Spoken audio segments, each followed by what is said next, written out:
तो साथियों, जैसा कि आप देख रहे हैं कि यहाँ जहाँ हम खड़े हैं, यहाँ झाड़ी जंखर और ये आप कह सकते हैं कि शायद बरबेड़ी का पेड़ है। ये जगह आप देखेंगे तो इधर दिखाओ भाई, यहाँ एक दीवार दिखाई पड़ रही है और इस तरफ जो देखेंगे तो दीवार सामने दिखाई पड़ रही है। सारी बातें मैं आपको बताऊंगा कि कहाँ हम खड़े हैं और इधर का भी जो पूरा सेक्शन है, ये पूरा सेक्शन आपको दिखाई पड़ेगा। और इसके पीछे आप देखेंगे तो वहाँ चलता हुआ रोड दिखेगा। इधर आप देखेंगे तो आपको दिखाई पड़ेगा एक शानदार पार्क, जिसके पेड़ पौधे आपको दिखाई पड़ेंगे और कुछ काम भी चल रहा है यहाँ पर। तो बातचीत करेंगे कि आखिर ये जगह जहाँ पर हम पहुँचे हैं ये कौन सी जगह है। और टाइटल में तो आपने वैसे पढ़ लिया होगा कि ये वो जगह है जहाँ पर रेजांगला का शहीद स्मारक बनेगा, रेजांगला शहीद स्मारक बनेगा। लेकिन विशेष तौर पर बात ये है कि ये कौन सी जगह है और ये कब बनने वाला है, कब इसकी शुरुआत होगी, कितना बड़ा बनेगा, कितने रुपए की लागत से बनेगा और इसको बनाने में या बनवाने में किसकी अहम भूमिका है, ये सारी बातचीत करेंगे। हमारे साथ यहाँ पर जो है पूर्व सैनिक संघ से रिटायर्ड सूबेदार रामस्वरूप यादव जी और साथ में रिटायर्ड कैप्टन राजेंद्र सिंह जी यहाँ पर उपस्थित हैं। इनसे बातचीत करेंगे और इनसे जानेंगे कि भाई ये कब बनने वाला है, कब इसकी शुरुआत होने वाली है। तो आप बने रहिए हमारे साथ इंडिया न्यूज़ पॉइंट पर। तो सीधा मैं पहले तो बता दूं कि ये जो दीवार मैंने आपको दिखाई थी है बस स्टैंड की दीवार, और इधर अगर आपने देखा था वो चलता हुआ रोड, तो वो रोड आपको जो दिखाई पड़ा था वो बस स्टैंड के बाहर से रावतुलाराम चौक की तरफ का रोड है। और ये आपका है महेंद्रगढ़ का एकमात्र हुड्डा पार्क जो बोलते हैं, चौधरी रणवीर हुड्डा पार्क जो है वो यहाँ पर है। और हम यहीं पर ही मौजूद है, इसके जस्ट बगल में बस स्टैंड के और पार्क के बीच में थोड़ी सी एक जगह है। उस जगह को आप आते जाते पार्क में कभी घूमे होंगे तो देखा भी होगा। तो एक बार जानते हैं यहाँ पर। सर, स्वागत आपके इंडिया न्यूज़ पॉइंट पर। धन्यवाद शमशेर जी। मैं आपकी चैनल को और आपके दर्शकों को सूबेदार रामस्वरूप यादव, अध्यक्ष भूतपूर्व सैनिक संघ महेंद्रगढ़, नमस्ते करता हूँ जी। कब बनने वाला है बताएं एक बार रेजांगला शहीद स्मारक? वास्तव में ये एक शहीद स्मारक बन रहा है। रेजांगला को हम याद करते आए हैं और याद करते रहेंगे, क्योंकि ये कि एक बहुत बड़ा विश्व प्रसिद्ध युद्ध हुआ है। लेकिन ये जो शहीद स्मारक बन रहा है ये सभी शहीदों की याद में बन रहा है। हालांकि इसके पीछे रेजांगला का इतिहास अवश्य लगा हुआ है, क्योंकि हमने सब शुरू से ही रेजांगला के शहीदों के लिए एक शहीद स्मारक की मांग की थी। फिर समाज ने और सभी लोगों ने यही मुनासिब समझा कि हम एक कंबाइंड शहीद स्मारक बनाएं जो सभी शहीदों की याद में होगा। जिस जगह पर हम खड़े हैं ये वैसे ही इस पर पहले भी एक बार प्रयास किया गया था, कुछ जो राजनीति के भेंट चढ़ गया था। हिसाब से अगर हम बात करें तो पूर्व विधायक और नगर पालिका पार्षद वार्षद और सभी यहाँ पर, हमारे चैनल पर आप वो खबर भी देख सकते हैं, यहाँ पर जो है ना नारेबाजी भी हुई थी। लेकिन आज जो है पूर्व सैनिक जो संघ है उनके प्रयासों से और साथ में किसने जैसे यहाँ पर और भागीदारी निभाई है इसको बनवाने में?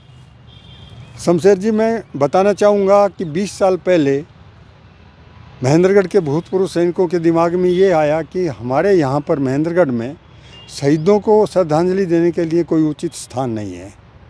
हमने यादव धर्मशाला में एक फ्लैक्स पर और रेजांगला युद्ध का सीन लगा करके और वहाँ पर जो है उनको नमन करना शुरू कर दिया था जी।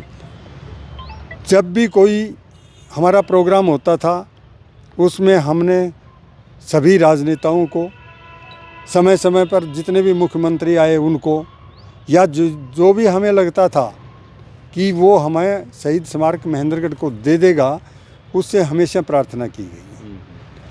सबसे पहले मैं ये कहूँगा, हमने रावदान सिंह जी से प्रार्थना की, उन्होंने हमेशा हाँ की। हो सकता है उनकी कोई मजबूरी रही होगी कि वो नहीं बना पाए। उसके बाद रामविलास जी आए। रामविलास जी ने भी हमारे लिए कोशिश किया, लेकिन सिरे उनसे भी नहीं चढ़ा। मैं उनको एक चीज़ के लिए क्रेडिट ज़रूर देता हूँ, आभार भी हम प्रकट करते हैं कि उन्होंने हरियाणा सरकार की 8वीं की टेक्स्ट बुक में, टेक्स्ट बुक नहीं वो नैतिक शिक्षा की किताब है, उसमें 18वें चैप्टर में रेजांगला युद्ध का इतिहास ज़रूर छपवाया। इसके लिए हम उनका भी आभार प्रकट करते हैं।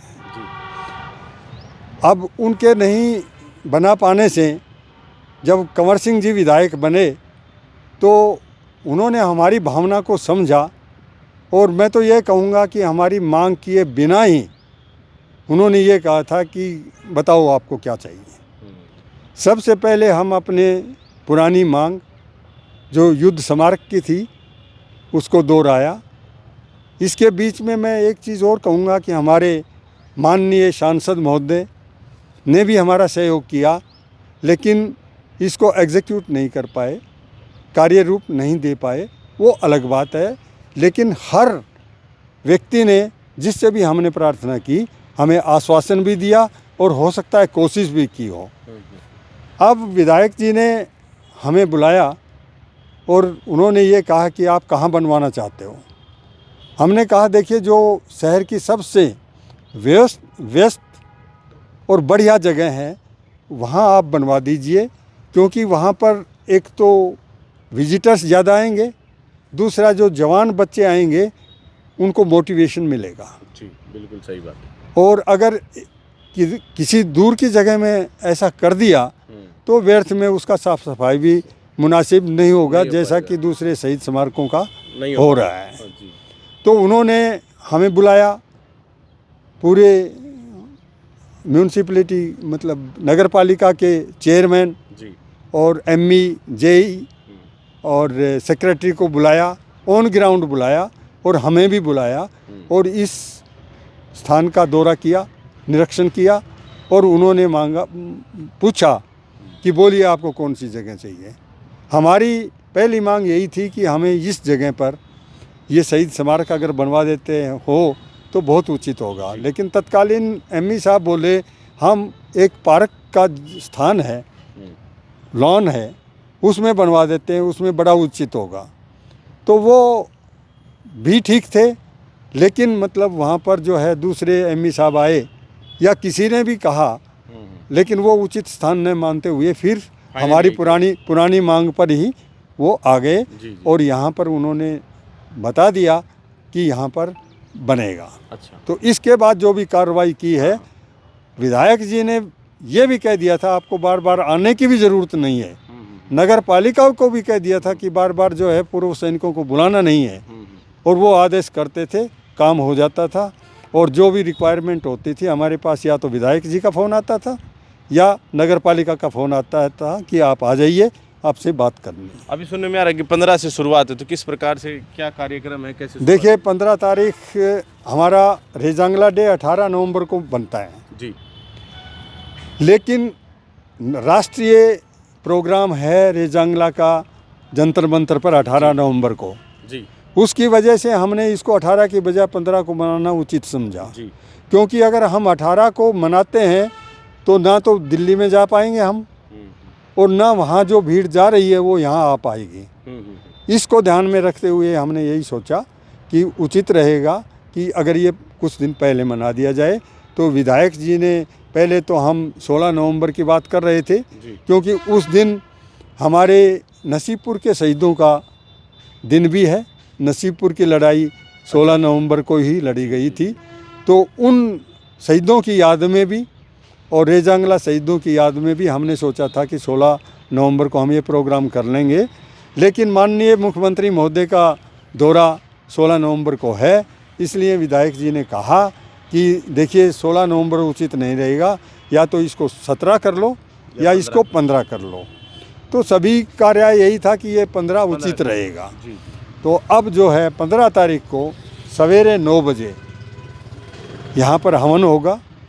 विधायक जी हवन पर आएंगे और जो भी प्रक्रिया होती हैं भूमि पूजन की वो पूरी होंगी, और उसके बाद 11 बजे रेजांगला शहीदों के याद में एक सभा होगी, उनको श्रद्धांजलि दी जाएगी।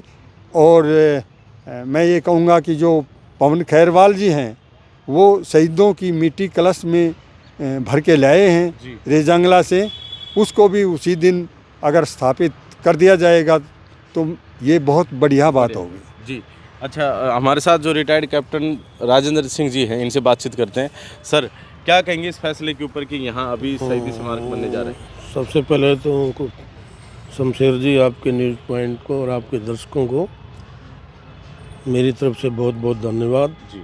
और आप हमें पूर्व सैनिकों को मौका देते हो अपनी बात रखने का, उसके लिए आपको बहुत बहुत धन्यवाद। जैसा कि हमारे साहब ने बताया, रामस्वरूप साहब ने सभी बातें कवर कर दी। जी तो मैं एक बात कहूँगा, वो कहते हैं ना, देर आए दुरुस्त आए। जी। और किसी का भी सहयोग रहा, हम किसी को ये नहीं कहते कि भी किसी ने नहीं किया। जिसके पास भी गए उनके साथ कोई मजबूरी रही होगी, ये तो हम नहीं कह सकते, लेकिन मौजूदा विधायक ने जो एफर्ट लगाया है, मैं उसके लिए उनका बहुत ही शुक्रगुजार हूँ। और आगे हमारे जो न्यू जनरेशन है, ये इतना भव्य जो ना स्मारक बनने जा रहा है। आप सामने देख रहे हो, आपने भी जिक्र किया है कि दीवार है। इस दीवार की साइड में एक इतनी अच्छी गैलरी हम स्थापित करेंगे। हमारे डिस्ट्रिक्ट महेंद्रगढ़ के जितने भी वीर सैनिक हैं, उनका इतिहास यहाँ पे होगा। अच्छा। हर लड़ाइयों का इतिहास यहाँ पे होगा। बहुत बढ़िया रहेगा। ठीक है। और बाकी जो इलाका आप देख रहे हो, ये मेंटेन होगा, यहाँ की तस्वीर बदल जाएगी। तस्वीर बदल जाएगी। और सामने इसका गेट भी लगेगा, अच्छा, जो बहुत ही जो ना शानदार। शानदार गेट बनेगा। तो ये महेंद्रगढ़ के लिए बहुत ही अच्छी बात है। दूसरा, मेरे को जो ना काफ़ी रिस्पॉन्सिबिलिटी साहब ने संगठन में दे रखी है। मैं जहाँ भी इनविटेशन देने के गया, जी तो लोगों में इतना उत्साह है, इतना उत्साह है। और हमारे उत्साह की तो मैं आपको क्या बताऊं। वो कहते हैं ना कि भाई जैसे हमने एक IAS परीक्षा पास कर ली, इतनी खुशी है जी जी जी। कि इतने सालों से हम प्रयासरत थे और आज ये संपूर्ण होने जा रहा है। जी जी, तो बहुत अच्छा लग रहा है। बहुत अच्छा लग रहा है। जी चलिए, बहुत बहुत धन्यवाद जी, आपका जानकारी देने के लिए बहुत बहुत धन्यवाद जी। धन्यवाद जी शमशेर। बाकी साथियों, जैसा कि आप जानते हैं कि रेजांगला से संबंधित हमारे चैनल के ऊपर एक पूरी सीरीज़ है, जिसमें हमने 120 बहादुर मूवी का नाम 120 वीर अहीर हो या अहीर रेजिमेंट, और साथ में रेजांगला की क्या कहानी है, किस प्रकार से वो बैटल ऑफ रेजांगला हुई थी, किन परिस्थितियों में हुई थी, कितने लोग शहीद हुए थे, किसने क्या कहा, इस तरह के बहुत सारे हमारे इंटरव्यूज़ आप हमारे चैनल पर देख सकते हैं। उसी कड़ी में ये एक और हमारा छोटा सा प्रयास था, जो हमारे क्षेत्र के अंदर इतना शानदार रेजांगला शहीद स्मारक बनने वाला है, उसके बारे में आज हमने आपको जानकारी दी। कैसी लगी आपको ये कवरेज, कमेंट बॉक्स में आप अपनी राय अवश्य देकर बताएं। बाकी क्या कहेंगे रेजांगला शहीद स्मारक के बारे में, ये भी अवश्य लिखें, क्योंकि यहाँ जिस जगह पर मैंने आपको अभी झाड़ झंखड़ बताएं, इसकी तस्वीर बदलने वाली है। बड़ा दरवाज़ा भी लगेगा, साथ में जो हमारे जो शहीद हुए सैनिक हैं, उनका इतिहास यहाँ पर लिखा जाएगा। तो हमारी आने वाली जो पीढ़ियाँ हैं, उनसे काफ़ी कुछ सीख सकेंगी और उनको हमेशा के लिए याद रखेंगे। बाकी इस तरह की और भी सकारात्मक खबर आपको दिखाते रहेंगे। बहुत बहुत धन्यवाद। जय हिंद, जय भारत।